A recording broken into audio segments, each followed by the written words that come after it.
We begin by praising Allah subhanahu wa ta'ala, by bearing witness that none has the right to be worshipped or unconditionally obeyed except for Him. And we bear witness that Muhammad sallallahu alayhi wasallam is His final messenger. We ask Allah to send His peace and blessings upon Him, the prophets and messengers that came before Him, His family and companions that served alongside Him, and those that follow in His blessed path until the Day of Judgment. And we ask Allah to make us amongst them. Allahumma ameen.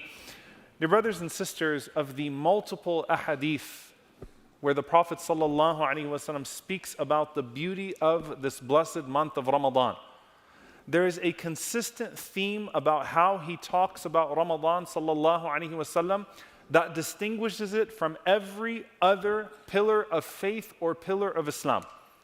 Whether it is Arkanul Iman or Arkanul Islam, the articles of faith or the pillars of Islam themselves. It's a unique way that the Messenger of Allah ﷺ taught us to address this month, which is as a guest that visits us. And there is no other pillar of Islam that visits upon us like the month of Ramadan. There is no pillar of Islam that is a season except for the pillar of Ramadan. And that's why when the Messenger of Allah ﷺ says, إِذَا جَاءَ Ramadan, when Ramadan comes to you, فُتِحَتْ أَبْوَابُ الْجَنَّةِ وَغُلِقَتْ أَبْوَابُ النَّارِ, that the gates of paradise are opened, and that the gates of hellfire are shut, and that the shayateen are chained away. In another narration, the Prophet ﷺ says in Sunnah Nasa'i, أَتَاكُمْ Ramadan.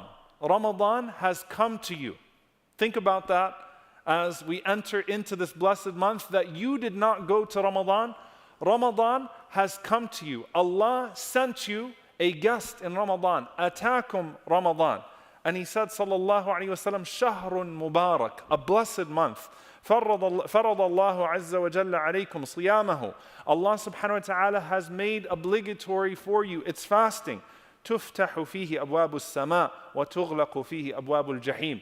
It opens with it the gates of paradise, the gates of the heavens, and it shuts the gates of the fire. And He said, sallallahu alayhi wasallam, that it puts away the great devils, or the most severe or the strongest of the shayateen. لِلَّهِ فِيهِ لَيْلَةٌ خَيْرٌ مِنْ أَلْفِ شَهْرٍ. And Allah subhanahu wa ta'ala has placed within that month a night that is better than 1,000 months. مَنْ حُرِمَ خَيْرَهَا فَقَدْ حُرِمَ. Whoever is deprived of its goodness, indeed is one deprived of goodness. Let's take a step back, inshaAllah ta'ala, and let's think about what it means to treat Ramadan like a guest and what the implications of that are. Number one, when you look at Ramadan, this was not a manifestation of something that you had due upon you from Allah subhanahu wa ta'ala. This is a season that represents Allah's intention towards the creation as a whole. As Ibn Rajab rahimahullah ta'ala explains, this defines the nature of the relationship between us and Allah subhanahu wa ta'ala. That Allah azza wa jal, who has already given you a religion that is not difficult to practice. 5 times a day is not difficult to pray. 2.5% is not difficult for zakah. Hajj already has within it its concessions. The halal and the haram are reasonable once they become undue burdens or it veers into the realm of dire need. Allah subhanahu wa ta'ala permits what is ordinarily forbidden. But Allah subhanahu wa ta'ala's intention towards His creation to forgive them, to show mercy to them, so long as they turn back to Him subhanahu wa ta'ala, to open up doors of mercy that they could not attain on their own. That this month actually represents the entire nature of the relationship between the Creator and the creation. It has come to you as a guest. And when you approach it as a guest, here's what you think of. When a guest is to come to you, how have you prepared the home before that guest has arrived? Now I know for many of us, it's like, well, wait a minute, Ramadan starts tonight. How is it that we're already talking about Ramadan coming and still reflecting on how we didn't get the house in order? But you know what it's like when the guest has arrived and you still just have a few minutes to get things in order. That means putting the furniture in its place. That means removing whatever has been discarded on the ground. That means doing your last minute cleanup before the month arrives. And the house, in the case of the guest of Ramadan, is your heart. And that means that your heart and your mind need to go through a quick last minute cleanup. As Ramadan shows up tonight, That means, for some, deleting some of your apps. That means making certain commitments about what you're going to engage and not engage. You have to clean up the garbage before you put the pillow in its place. That means if you haven't yet relinquished the grudges that you were to relinquish in Sha'ban, now would be a good time to send someone a Ramadan Mubarak text and to let it go. Put your house in order with the last few moments that you have before the month actually arrives, because the most noble guest of the year is knocking at the door. And as you go and you receive that guest, where you place that guest is a sign of how much you honor that guest. Do you put them on the floor? Do you put them in the corner? Or do you put them on the best chair in the house and direct your attention towards that guest? Do you engage that guest with your entire family, where everyone has to sit and pay attention to that guest and engage with what Allah subhanahu wa ta'ala has sent in that guest of mercy and blessings to the whole family? Or is it just you and everybody else can go about doing their own thing, putting their feet up on the couch, playing their video games and doing whatever? Everybody in the house turns their attention towards that guest. Do you prepare things for that guest? Do you bring it nourishment? Do you sit with that guest day and night? Do you have a routine with that guest? Or will you ignore it after the first few minutes? Will you be looking at your phone as the guest is sitting right in front of you? When the Prophet ﷺ gives us these analogies, they're for us to reflect upon them. Not just to say, that sounds great and sounds wonderful in a hadith, but to actually treat it like a noble guest, as the Messenger of Allah ﷺ said, that commands your attention at the end of the day. Honor your guest of Ramadan. Everything surrounds that guest for the next month. Anything that's offensive to that guest, get rid of it. Anything that displeases that guest doesn't belong in this month. Because this guest comes once a year and it might never visit you again. It has that much consequence to it. So when the Prophet ﷺ says, "O people, atakum Ramadan, ja'akum Ramadan," Ramadan just came to you. A month has just arrived. Let it into your house and treat it the way it deserves to be treated. Now, if you continue along with this hadith, you'll notice that there is an excitement that the Prophet ﷺ is also trying to convey, which is a part of the ibadah. And inshallah ta'ala, one of the nights of Ramadan, we'll do a deeper breakdown of the comparisons between salah and siyam, prayer and fasting. But here's something to consider. Allah subhanahu wa ta'ala says, وَاسْتَعِينُوا بِالصَّبْرِ وَالصَّلَاةِ. Hold on to a sabr, which is patience. But sabr actually means here as-siyam, as Ibn Abbas radiallahu anhuma said. It means fasting. Hold on to, come closer with fasting and prayer. وَإِنَّهَا لَكَبِيرَةٌ إِلَّا عَلَى الْخَاشِعِينَ. And verily it is difficult except for upon people of humility. It's a burden except upon people of humility. And so, as the ulama mentioned, the excitement is ibadah, and in the same ways that the Prophet ﷺ would welcome the salah, and he saw the salah as relief, while other people see the salah as a burden, a physical burden, Ramadan carries similar connotations. And so, as it comes to you, say Alhamdulillah. Because when we think about the Sahaba longing for Ramadan for 6 months, that longing was not empty. They were preparing for it for 6 months. And if you're a latecomer to welcoming it back, then think about how you greet it with excitement today. Alhamdulillah, we're so happy to see you. You respond to it the way you respond to Hayya ala salah, now Hayya ala siyam. Come towards fasting the way you come towards prayer. And if you come dragging your feet towards the prayer, you're likely coming towards fasting dragging your feet as well, and making the physical calculations of how you're going to get through this month, just like you make the scheduling calculations for your salah. I've got to pray this, no, I've got to get this out the way. Ramadan's not something to get out the way, nor is your salah. So it's meant to infuse an excitement with all of your ibadah. That now, ya baghi al-khayr aqbil, O desirer of good, come forth. Come forth. That the attitude that you have towards Ramadan as an act of worship is supposed to now be how you engage all other acts of worship, with excitement, with longing, with gratitude to Allah subhanahu wa ta'ala. Not seeing it as an inconvenience, seeing it as a tremendous gift from Allah subhanahu wa ta'ala, as an opportunity for you. And the Messenger of Allah sallallahu alaihi wasallam said, Shahrun Mubarak.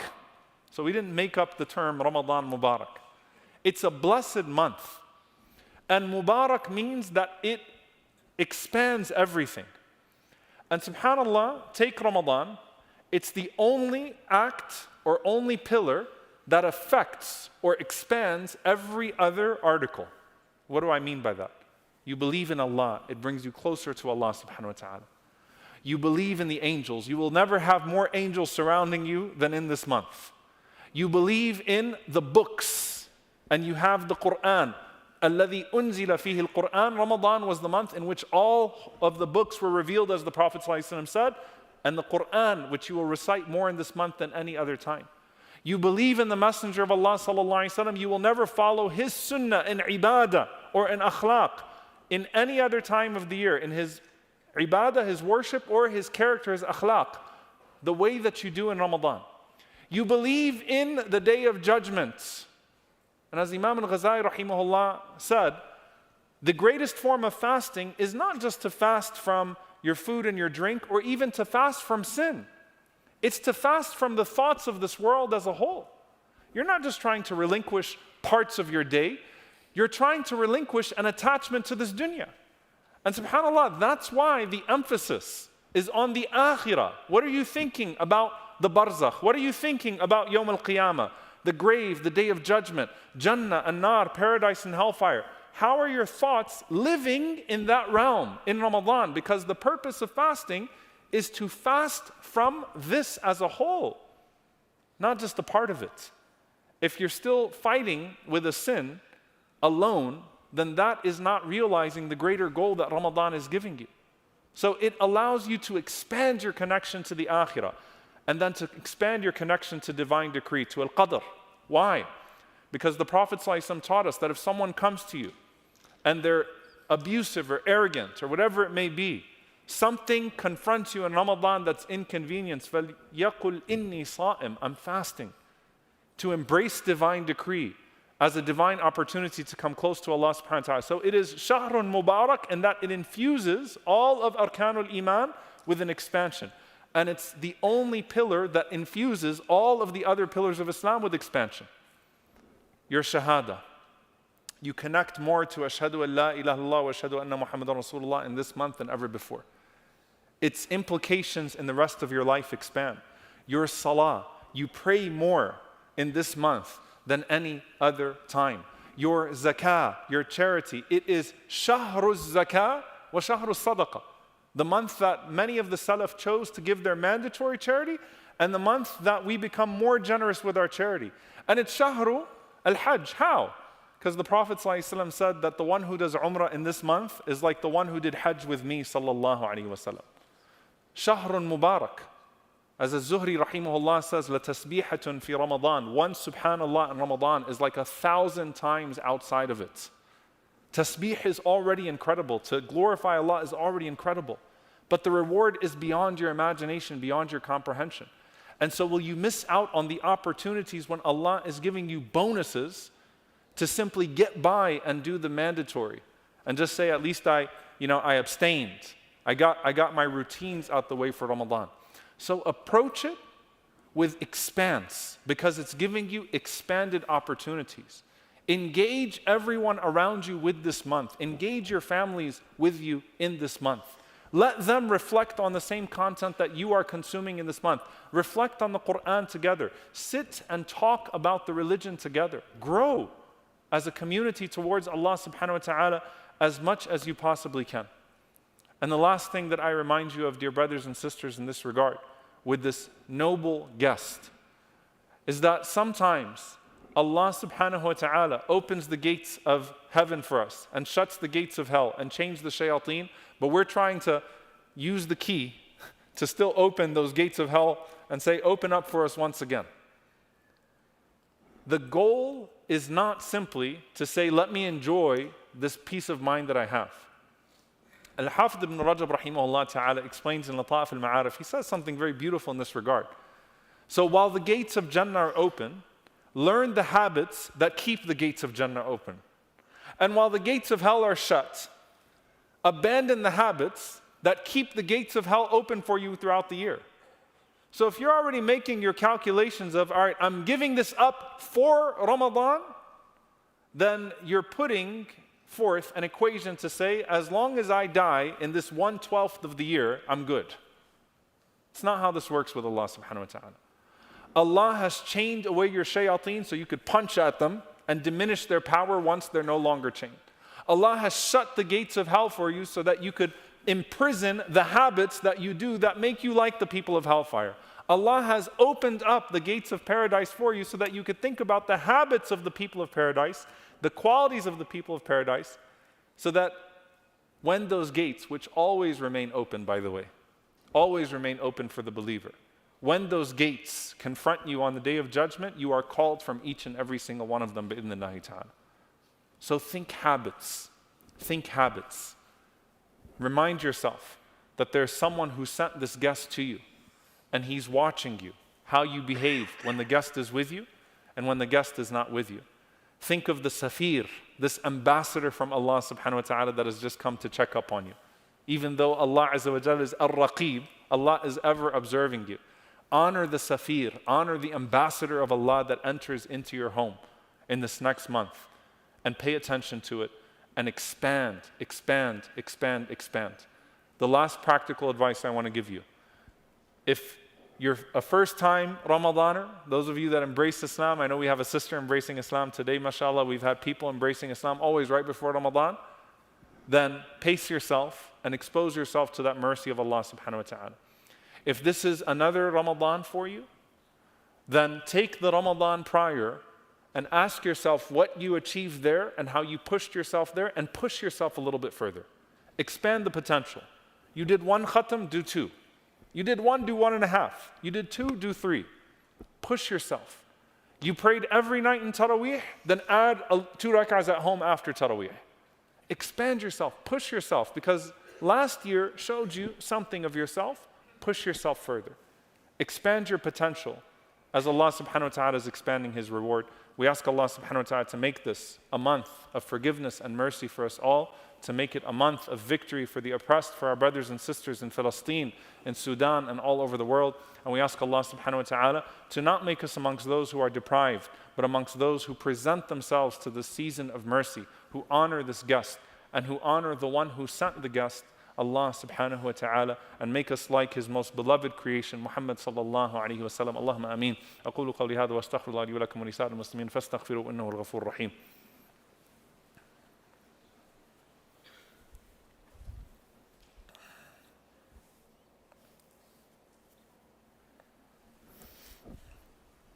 الحمد لله والصلاة والسلام على رسول الله وعلى آله وصحبه ومن والاه. اللهم اغفر للمؤمنين والمؤمنات والمسلمين والمسلمات الأحياء منهم والأموات إنك سميع قريب مجيب الدعوات. اللهم اغفر لنا وارحمنا واعف عنا ولا تعذبنا. ربنا ظلمنا أنفسنا وإن لم تغفر لنا وترحمنا لنكونن من الخاسرين. اللهم إنك عفو كريم تحب العفو فاعف عنا. اللهم اغفر لوالدينا رب ارحمهما كما ربونا صغارا.